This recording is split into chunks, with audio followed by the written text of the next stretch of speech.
Jezus Maria. Jak ja nie wiem, jak ja mam zaczynać materiały.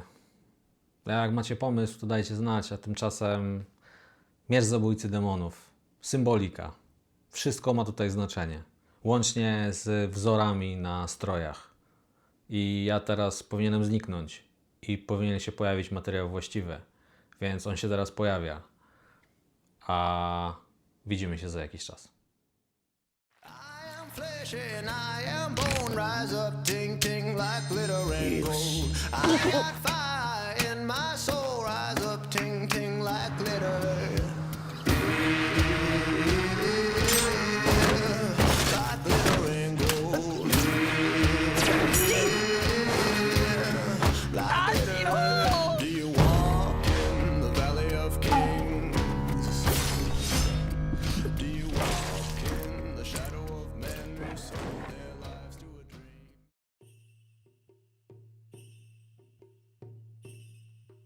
Zaczniemy od czegoś oczywistego. Od jednej z wizytówek Tanjiro, czyli jego czarno-zielonego, kraciastego Haori.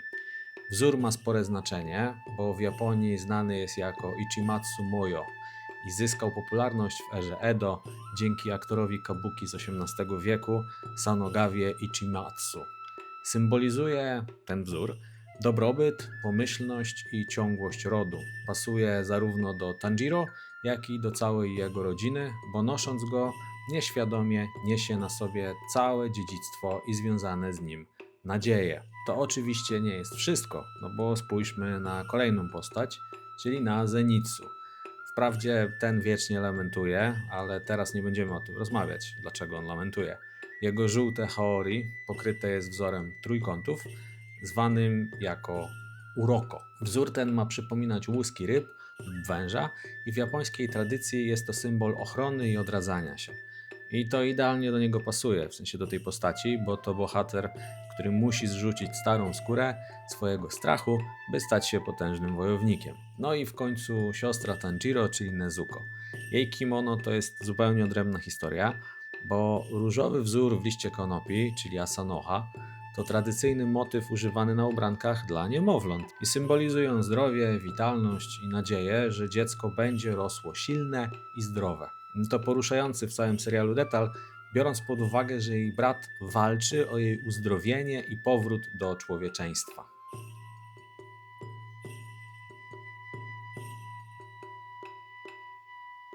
No dobra, ale ubrania to nie wszystko. Są jeszcze miecze. W tym wypadku miecze Nichirin. I każdy jest wykuty z unikalnej, absorbującej słońce rudy i w świecie mangi oraz anime są jedyną bronią zdolną zabić demony. Ale ich prawdziwa magia tkwi w ich kolorach, które przybierają w dłoniach swoich właścicieli. Według tego, co słyszymy, ma być to lustro duszy wojownika, który dzierży dany miecz. I przykładowo, czarny miecz Tanjiro to rzadkość i zagadka.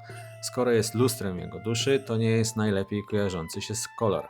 W świecie Demon Slayera czarne ostrze jest postrzegane jako zły omen. Symbol wojownika, który nie ma jasno określonego stylu walki i często umiera młodo.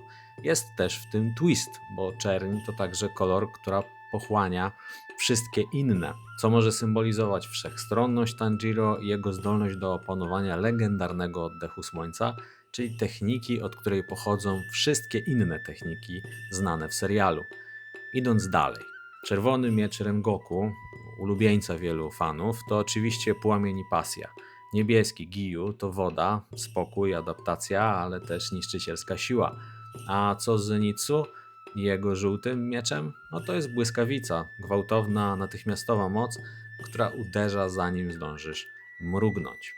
Ale znowu, ubrania i miecze to nie wszystko, bo w serialu pojawiają się też maski.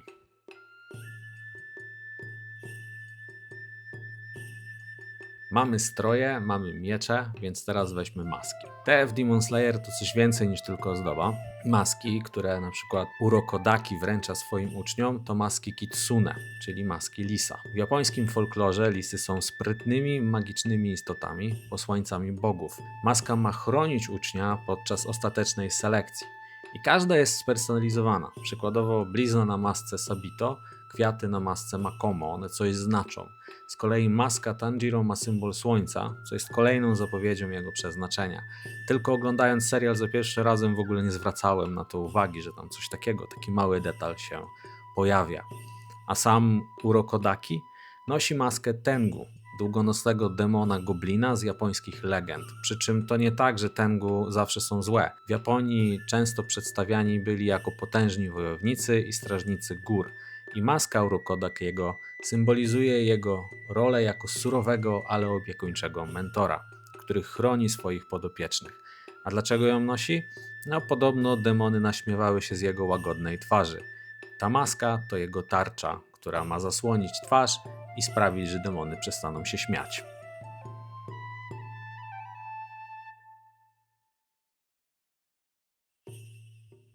Ale to znowu nie wszystko. Idziemy dalej. Kolczyki Hanafuda to chyba najważniejszy z symboli całej serii, bo kolczyki Tanjiro odziedziczył po ojcu i na pierwszy rzut oka przypominają japońskie karty do gry o tej samej nazwie. Niemniej ich design, przypominający wschodzące słońce, jest kolejnym naprowadzeniem na to, kim ma się Tanjiro stać. Nawet Muzan Kibutsui, król demonów, boi się tego, kto je nosi. A ma czego, bo wcześniej nosił je m.in. inny wojownik, legendarny pierwszy zabójca demonów i twórca oddechu słońca. Kolczyki są symbolem tej pierwotnej, najpotężniejszej techniki. Są dziedzictwem przekazywanym z pokolenia na pokolenie wraz z tańcem Kagura, czyli rytuałem, który jest w rzeczywistości formą oddechu słońca. Tanjiro, nosząc je, jest żywym przypomnieniem o jedynym człowieku, który niemal pokonał Muzana.